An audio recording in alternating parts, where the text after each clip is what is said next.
بشپړ خبرونو ته مو زه رسول سالک هرکلی کوم. سرچینې آرزو ته وایي چې کوربه هیواد هڅه کوي څو په استانبول کې د افغانستان او پاکستان د پلاو ترمنځ مذاکرات د پام وړ پایلې ته ورسیږي. دغه سرچینې تاییدوي چې د دواړو خواو ترمنځ مذاکرات له تېرې ورځې را په دې خوا لا هم درېدلي دي. په همدې حال کې یو شمېر شنونکي بیا د دواړو لورو ترمنځ د مذاکراتو پر بیا پیلېدو ټینګار کوي او وایي چې د کابل او اسلام آباد ترمنځ د شته ننګونو هواري لپاره د خبرو په دوام سره معقوله حل لاره پیدا شي. په استانبول کې د افغانستان او پاکستان د پلاو ترمنځ د خبرو اترو بیا پیلېدو لپاره د کوربه هیواد هڅې. سرچینې ارزو ټلویزیون ته وایي چې کوربه هیواد هڅه کوي تر څو د دواړو هیوادونو د پلاو ترمنځ خبرې اترې یوې ښې پایلې ته ورسیږي. دا سرچینې مني چې د دواړو خواو ترمنځ خبرې اترې له تېرې ورځې را په دې خوا هم د شان درېدلې دي. اکثرا خواسته ها در مذاکرات حتمی نیست که طرف مقابل را بپذیره. باید ببینیم که در آینده‌های نزدیک با یکدیگر دوباره کشورها بشینن و یک راه حل منطقی و خواسته های منطقی مطرح کنند و بتانیم شاهد به وجود آمدن وضعیت عادی و نرمال میان دو همسایه مسلمان باشیم. دا خبرې اترې تېره ورځ هغه مهال ودرېدې چې د سرچینې په وینا پاکستاني پلاوي غیر معقوله او غیر واقع بینانه غوښتنې له افغانستان څخه درلودې او دا خبرې اترې پرته له کومې مطلوب پایلې د پاکستاني پلاوي لخوا درېدلې دي. خو دا خبرې اترې د قطر او ترکیې په منځګړیتوب سره بیا له سره پیلېږي او که نه. حل معضله پاکستان و افغانستان یک مسئله بسیار تاریخی و پیچیده می باشد و با تدوین کنفرانس‌های یکی دو روزه با سطح هیئت‌های بسیار پایه‌رتبه قابل حل نمی باشد. بنابراین امیدوار هستیم در اول فضای اعتماد میان هر دو کشور به وجود بیاید و با میانجیگری کشورهای مختلف و همچنان نقش سازمان ملل متحد این زمینه مساعد گردد تا حتی به سطح بلندتر و در پاگذاری سازمان ملل متحد در قضیه حل گردد. در نشست و گفتمان مهمترین اصل استقلالیت سیاسی هست که پاکستانی ها ندارند. اگر وزیر دفاعشان صحبت های مبنی بر تهدید را به افغانستان مطرح میکنه ایران متوجه باشند وقتی که منافع ملی افغانستان به خطر باشه اوجه مکلفیت حکومت نیست. ملت افغانستان هم از اسلام غلط و ترخم از واخان و بدخشان تا به نیمروز در راستای مادر وطن افغانستان ادای مسئولیت خواهد بکنند. دغه خبرې اترې په داسې حال کې درېدلې دي چې تېره ورځ سرچینې ویلي کوربه هیواد د دواړو خواو ترمنځ د خبرو اترو د بیا پیلېدو لپاره له پاکستاني پلاوي سره په خبرو اترو بوخت دی.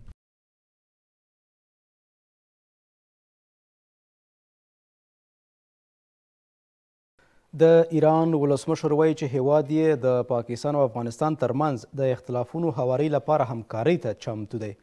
مسعود پزشکیان په تهران کې د اقتصادي همکارۍ سازمان د څلورمې غونډې په څنډه کې د پاکستان د کورنیو چارو له وزیر سره په لیدنه کې د هر ډول همکارۍ او د پاکستان او افغانستان ترمنځ د اختلافونو په لرې کولو کې د مرستې لپاره د دې هیواد چمتووالي اعلان کړی دی.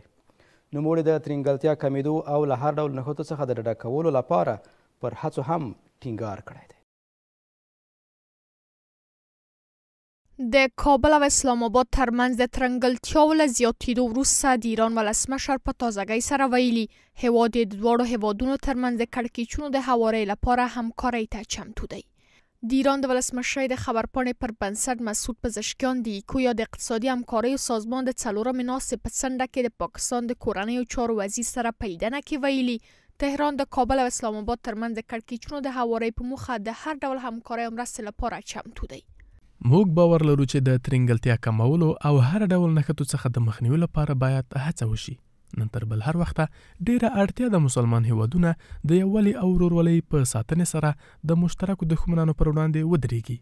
بعد از اینکه مذاکرات بین افغانستان و پاکستان در ترکیه با بنبست مواجه میشه و هیئت پاکستانی از مذاکرات فرار میکنه ایران حاضر میشه که بین از اینا مذاکره بکنه اینا رو با میز مذاکره بکشانن که این اقدام ایران قابل ستایش و قابل قدر است. من امیدوار هستم که با میانجیگری کشور ایران این مذاکرات به یک نتیجه مثبت برسد. یو شمېر سیاسي کارپوهان هم په دې اند دي چې د دواړو هیوادونو ترمنځ شته ترنګلتیا باید د خبرو اترو او جوړجاړي له لارې هواري شي، پرته له دې دا وضعیت د هیچا په ګټه نه دی. راه حل دیپلماتیک تنش‌های پیش آمده گفتگو و مذاکره می باشد با حضور داشت سازمان‌های بین المللی و کشورهای ثالث. در صورتی که پاکستان خلاف عرف دیپلماتیک رفتار می نماید و میز مذاکره را ترک می نماید، دقیقاً این باعث بی‌ثباتی بیشتر در منطقه می گردد. راه حل تمام تشنجات، خشونت‌ها، جنگ مذاکره خواهد بود و مذاکره هستند و همگی به این اعتقاد دارند و مردم افغانستان و مردم منطقه به این خوش هستند، حتی مردم پاکستان هم. و این اگر توسط کشورهای منطقه صورت بگیره مانند کشورهای همسایه ایران و سایر کشورها. دا څرګندونې په داسې حال کې مطرح کیږي چې ترکیه په استانبول ښار کې د افغانستان او پاکستان د پلاویو ترمنځ خبرو اترو دویم پړاو له څو ورځو خبرو وروسته بې پایلې پاتې دي. سرچینې ویلي چې پاکستاني لوري له غیر معقوله غوښتنو سره د خبرو اترو میز یې پرېښی دی.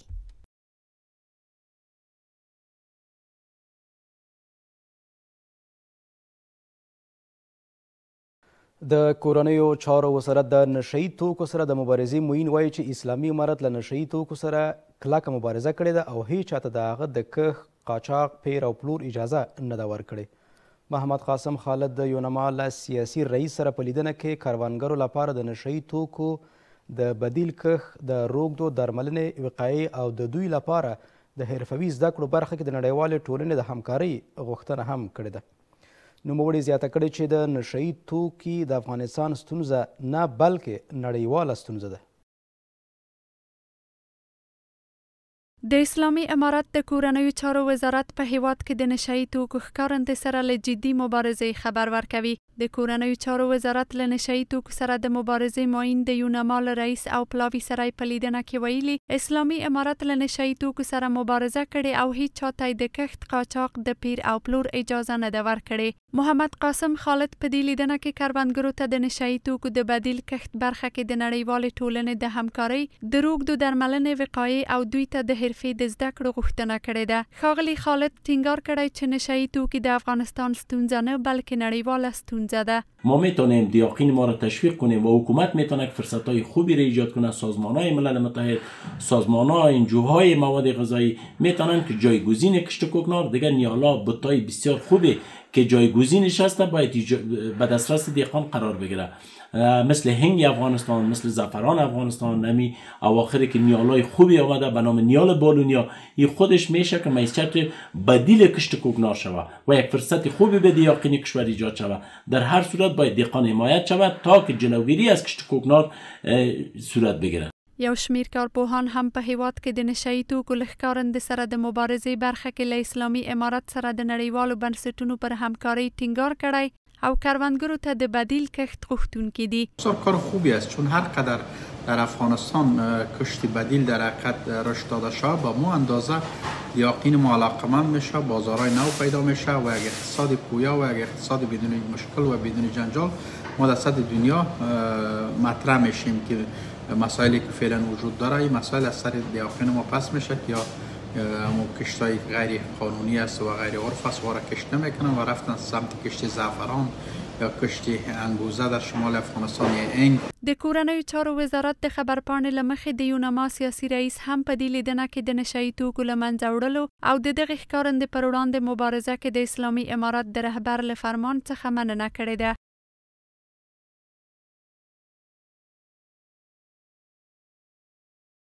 افغانستان او قزاقستان په بیلابیلو برخو کې د همکاریو د پراختیا غوښتونکي دي.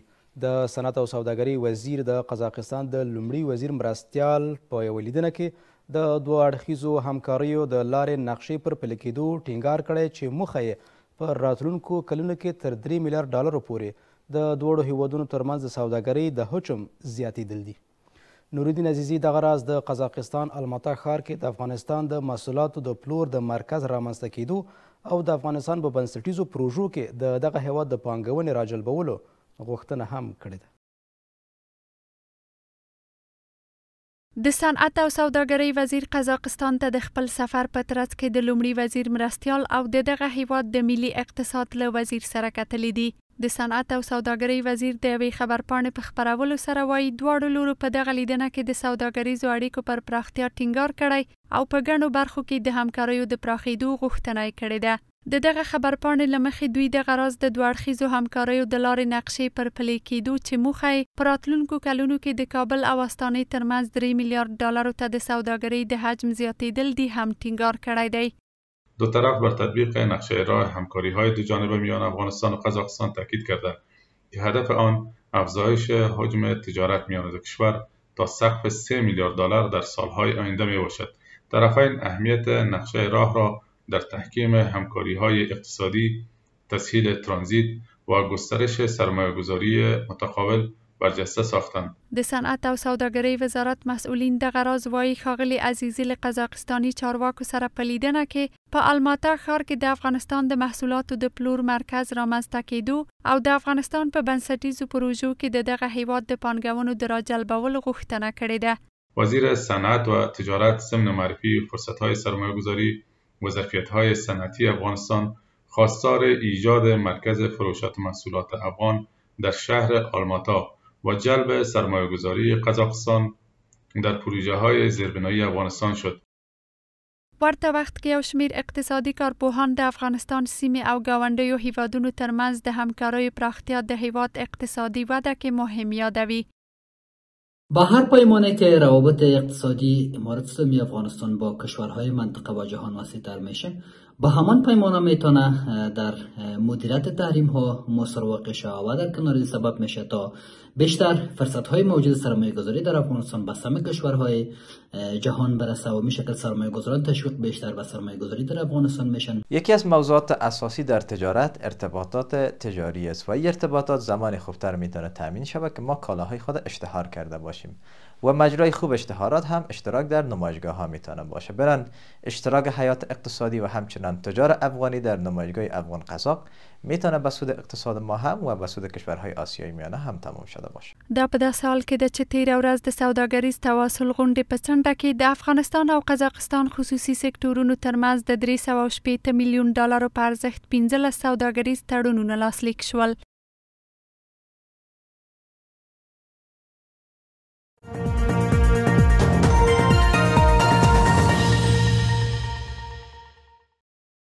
په ارزو کې د خبري ټولګې دوام ته راغلاست.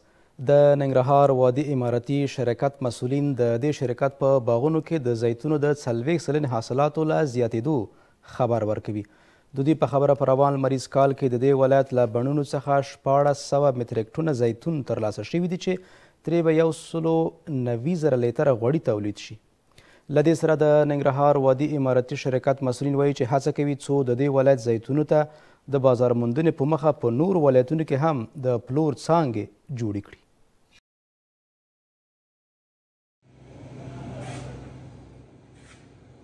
د ننګرهار وادي اماراتي شرکت مسؤلین وایي د دې شرکت په باغونو کې د زیتون حاصلات د تیر کال په پرتله 40 سلنې زیاتوالی موندلی دی.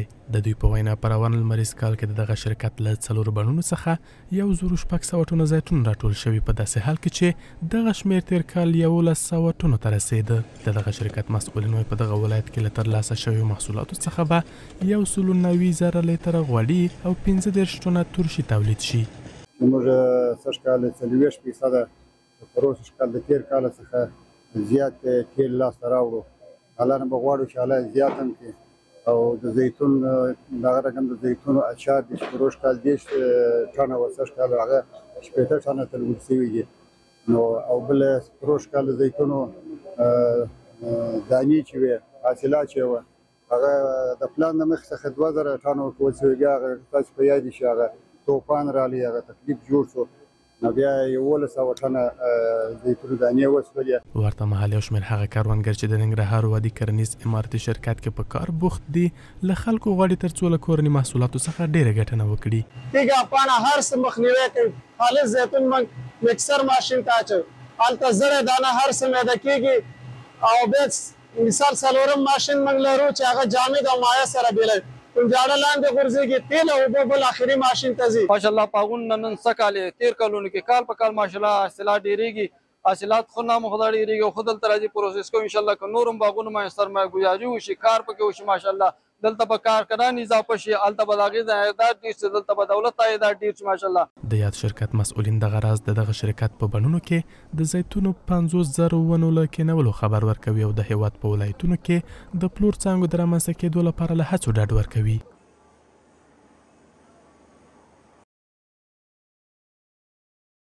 وربشو د هیواد لویدیځې حوزې ته د هرات ښاروالۍ د ښار پاکوالي په موخه د عمومي حشر برنامه پیل کړې ده. دغه برنامه چې خلکو سره په ګډه پیل شوې ده پکې مسؤلین د ښار میشتېدنې فرهنګ پر پیاوړتیا ټینګار لري.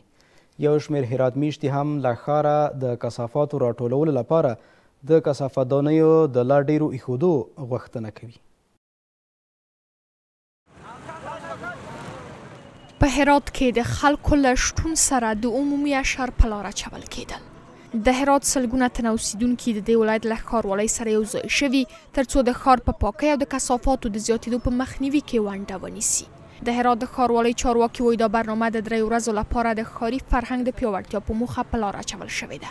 همطور که شما شاهد حال هستیم که اداره شاروالی هرات با همکاری ادارات زربط و همچنان سکتور خصوصی و اصناف و پیشوران و تنظیف خصوصی برنامه حشر عمومی را در سطح نواحی 15 گانه شهری در تمام نقاط شهر انشالله امروز چهارشنبه آغاز میشه و به مدت 3 روز انشالله ادامه پیدا میکنه. له بلې خوا د هرات اوسیدونکي د دې کمپاین له په لار اچولو څخه په هرکلي سره په دې ښار کې د کثافات د مخنیوي لپاره د کثافات دانیو د شمېر د زیاتېدو غوښتنه کوي. دوی همداشان په دې تړاو پر عامه پوهاوی هم ټینګار کوي. ما همه باید فرهنگ شهرنشینی داشته باشیم.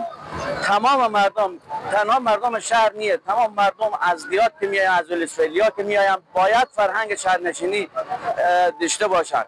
شهر او بسیار یک کار نیکیه و به مردم نشان داده میشه که مردم هم در راستای تنظیف و آگاهی بیشتری پیدا میکنن. ما بسیار به این راستا خوشحالیم.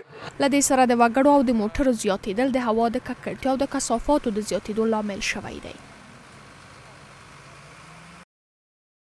د نن شپې خبرونه او راپورونه همدومره ول. تاسو ټول لیدونکو او همکارانو څخه په مننه. تر بیا ښې چارې.